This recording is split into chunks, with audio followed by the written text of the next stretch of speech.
Agamanya Siti Khadijah ini kan disembunyikan. Apa agamanya Siti Khadijah? Yang pasti dia bukan penyembah berhala. Yang pasti dia bukan Yahudi. Agamanya apa? Tetapi kalau kita lihat dari pernikahannya dengan Nabi Muhammad tidak pernah berpoligami.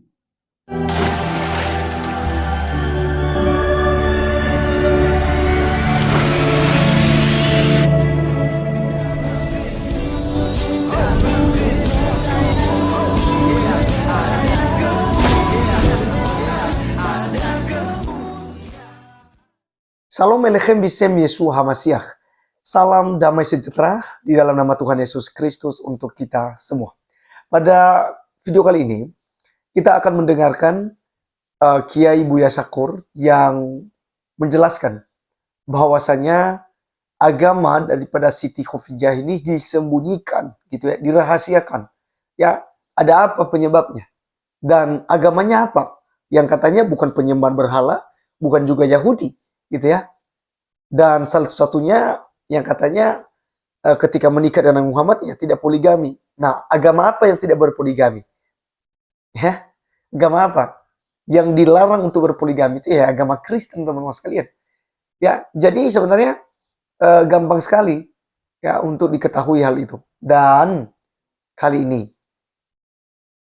mantan Muslim Ibu Fatimah Sa'diyah yang akan menjelaskan, mengupas semuanya.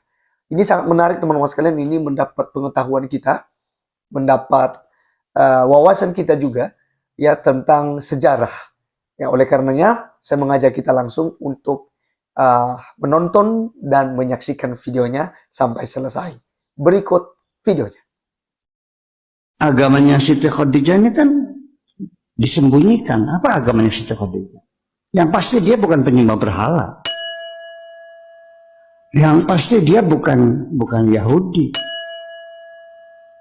Agamanya apa? Tetapi kalau kita lihat dari pernikahannya dengan Nabi Muhammad tidak pernah berpoligami. Ya. Di Jazirah Arabia, Yahudi berpoligami. Penyembah berhala, musyrikin juga berpoligami. Orang Islam berpoligami. Yang tidak berpoligami agamanya apa? Nanti Bapak yang menjawab sendiri. Tetapi yang jadi pertanyaan bagi saya, yaitu ketika Nabi Muhammad SAW menerima wahyu, dikonsultasikan dengan seorang ahli spiritual. Siapa namanya? Waraqah bin Nawfal, seorang pendeta. Nabi Muhammad, Nabi kita, mengkonsultasikan wahyu itu dengan seorang pendeta. Jadi Khadijah ini siapa sebetulnya? Ini jadi masalah. Ini sebetulnya ada yang disembunyikan. Ada yang disembunyikan. Ya, jadi silakan kesimpulkan saja agamanya apa. Tidak mau dimadu dan mengkonsultasikan wahyu itu dengan seorang pendeta. Jadi agamanya apa?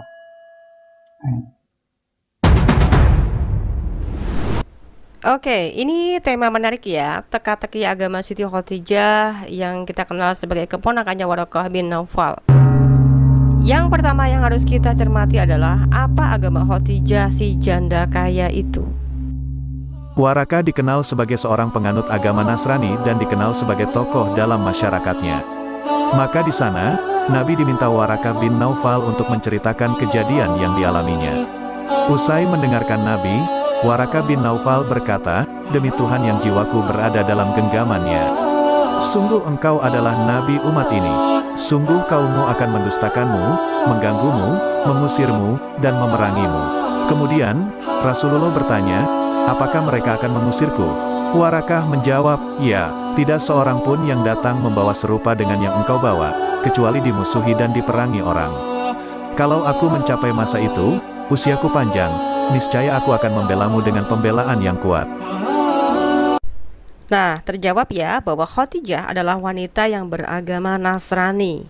Wanita Nasrani tidak menyembah berhala, artinya Tuhannya hanya satu. Nasrani juga tidak mengenal yang namanya poligami. Buya Syakur menyebutkan yang suka berpoligami itu Yahudi, pagan Quraisy yang menyembah berhala, dan Islam. Artinya agama Nasrani adalah agama yang sudah memiliki hukum terbaik daripada Islam. Gak percaya? Mari kita simak sekali lagi pernyataan Buya Syakur. Agamanya Siti Khadijah ini kan disembunyikan. Apa agamanya Siti Khadijah? Yang pasti dia bukan penyembah berhala. Yang pasti dia bukan penyembah berhala. Yang pasti dia bukan Yahudi. Yang pasti dia bukan Yahudi. Agamanya apa? Tetapi kalau kita lihat dari pernikahannya dengan Nabi Muhammad tidak pernah berpoligami. Nah, berarti di sini Muhammad adalah seorang mualaf dong, karena agamanya sebelum Islam telah menjadi seorang Nasrani, apalagi aturan pernikahannya sebagai Nasrani. Menurut Buya Syakur, orang Yahudi, orang pagan Quraisy yang diimani oleh paman dan keluarganya Muhammad sebelum mendirikan agama Islam telah mengajarkan poligami, kecuali agama Nasrani katanya. Nah, kalau kita memakai akal sehat kita, harusnya bisa berpikir dong, untuk apa Muhammad mendirikan agama baru jika ajarannya tidak ada bedanya dengan agama pagan serta Yahudi yang juga mengajarkan poligami? Nah, kalau hanya menyembah Tuhan yang esa, ngapain harus Islam? Kan agama yang dianut oleh Siti Khadijah kan juga tidak menyembah berhala. Tetapi yang jadi pertanyaan bagi saya, yaitu ketika Nabi Muhammad Shallallahu Alaihi Wasallam menerima wahyu, dikonsultasikan dengan seorang ahli spiritual. Siapa namanya?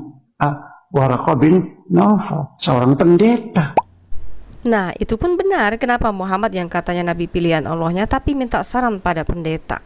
Tentunya teka-teki misteri itu mulai akan terkuak.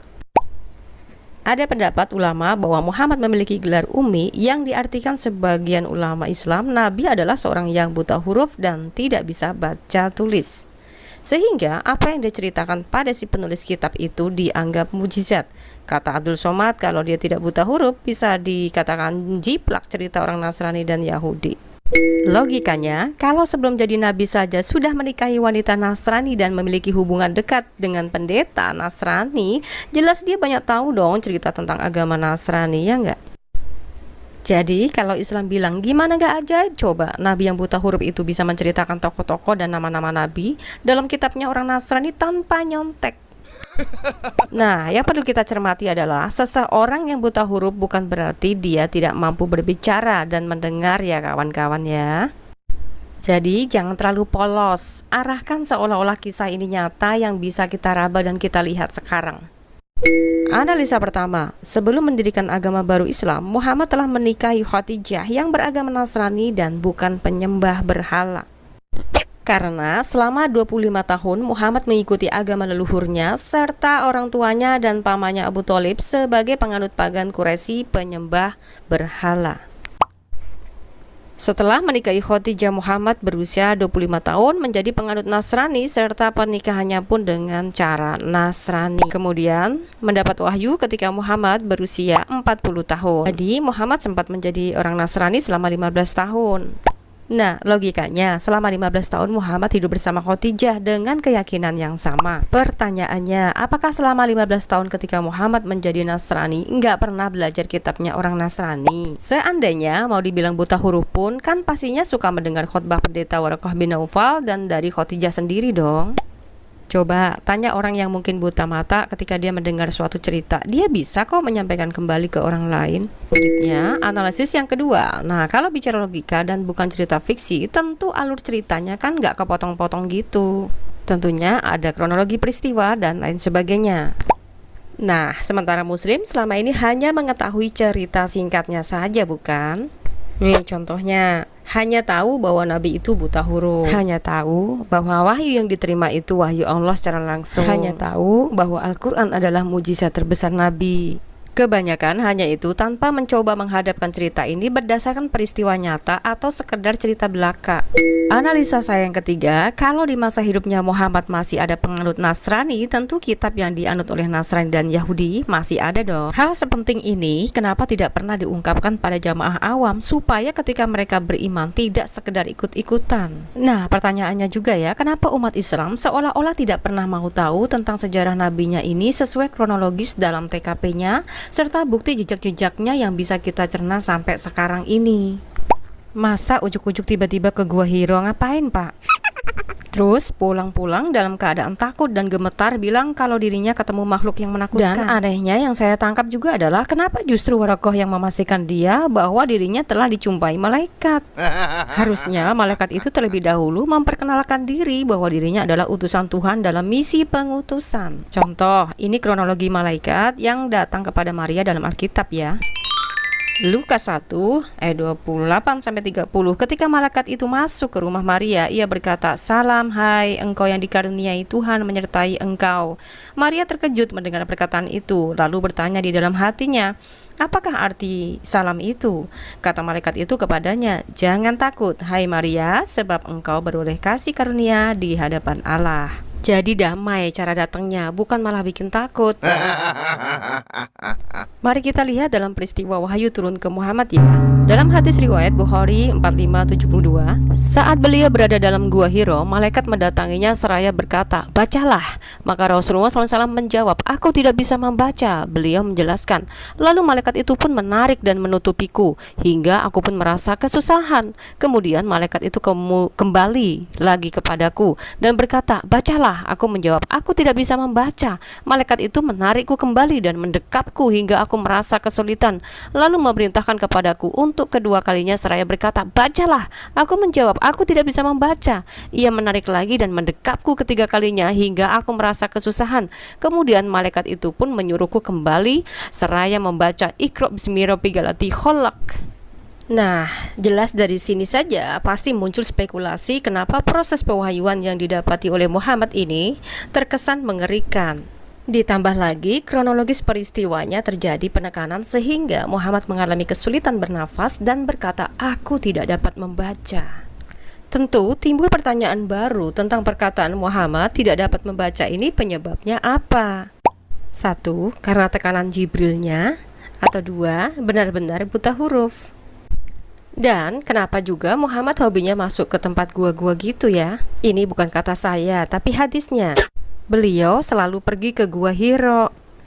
Keganjalan berikutnya adalah, apa iya ketika sudah mulai mendapatkan wahyu justru muncul pemikiran Muhammad ingin mengakhiri hidupnya hanya karena kecewa tentang pemberitaan dirinya jadi nabi tidak dipercayai oleh orang Yahudi dan Nasrani.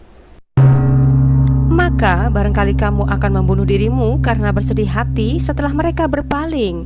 Sekiranya mereka tidak beriman kepada keterangan ini. Al-Quran, Quran Surat Al-Kahf ayat 6. Logikanya, yang namanya keyakinan kan gak boleh dipaksakan dong. Kenapa Muhammad marah dan kecewa sama Yahudi dan Nasrani oleh keterangan yang dia bawa? Apalagi cerita atau keterangan yang Muhammad bawa itu sejarahnya di bangsa Yahudi. Iya, jelas orang Yahudi dan Nasrani akan menertawakan Muhammad. Misalkan Muhammad menceritakan kalau Tuhan itu Esa. Lah, mereka orang Yahudi dan Nasrani sendiri juga menyembah Tuhan yang Esa. Bahkan sudah tertulis dalam kitab mereka. Padahal Nasrani kan agama Khadijah istrinya dan juga yang dia sempat imani sebelumnya. Terus mau kasih keterangan lagi soal daging haram. Udah lengkap Pak dalam kitab mereka. Bahkan Yahudi masih menaati soal itu sampai sekarang. Apalagi ngomongin soal sunat, Yahudi dan Nasrani juga lebih tahu soal itu. Bahkan orang Israel masih taat soal itu sampai sekarang. Apalagi Muhammad berkata, "Aku hanya diperintahkan untuk menyembah Tuhan negeri ini, Mekah, yang telah menjadikannya suci dan kepunyaannya lah segala sesuatu, dan aku diperintahkan supaya aku termasuk orang-orang yang berserah diri." Dalam Quran Surat An-Naml ayat 91. Sedang yang diimani orang Yahudi adalah Tuhan yang memilih bangsa Israel untuk memenuhi maksudnya. Sedangkan bangsa Yahudi sedang menunggu Mesias, bukan Muhammad. Emang Muhammad Mesias?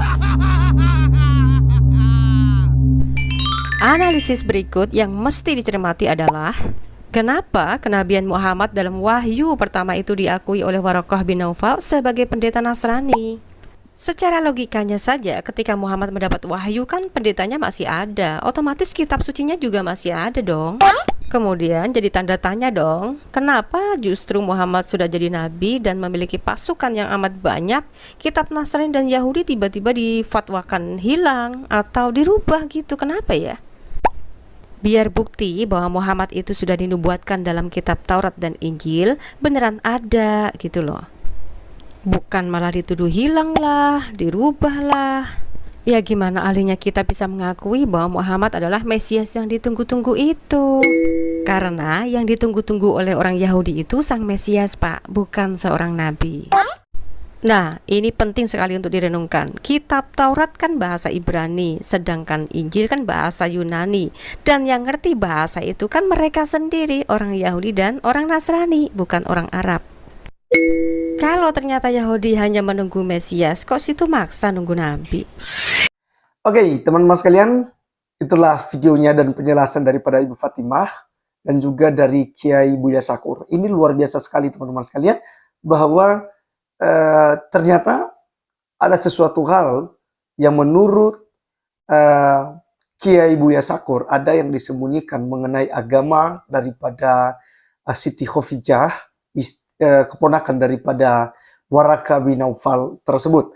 Ya, dan juga yang menjadi pertanyaan besar yang belum terjawab barangkali, mengapa ketika Muhammad mendapatkan wahyu dari gua, pulang dia mengkonsultasikan tentang wahyu itu kepada seorang pendeta.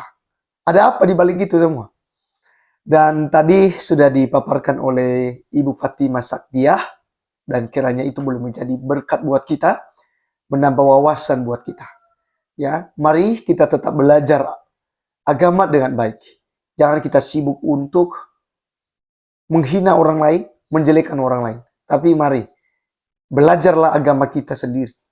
Ya, seperti yang disampaikan oleh Kiai Buya Sakur ini yang harus digali oleh para mu'alaf yang suka memojokkan iman Kristen, yang suka menghina kekristenan, yang suka membahas ayat-ayat kitab suci daripada Alkitab, kitabnya Kristen.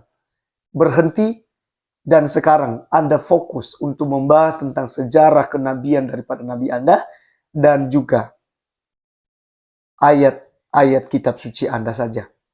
Ceramah Anda harus dari Al-Quran, jangan di Alkitab. Oleh karena itu teman-teman sekalian, sekian video kali ini. Sampai ketemu di video berikutnya. Tuhan Yesus memberkati. Salam.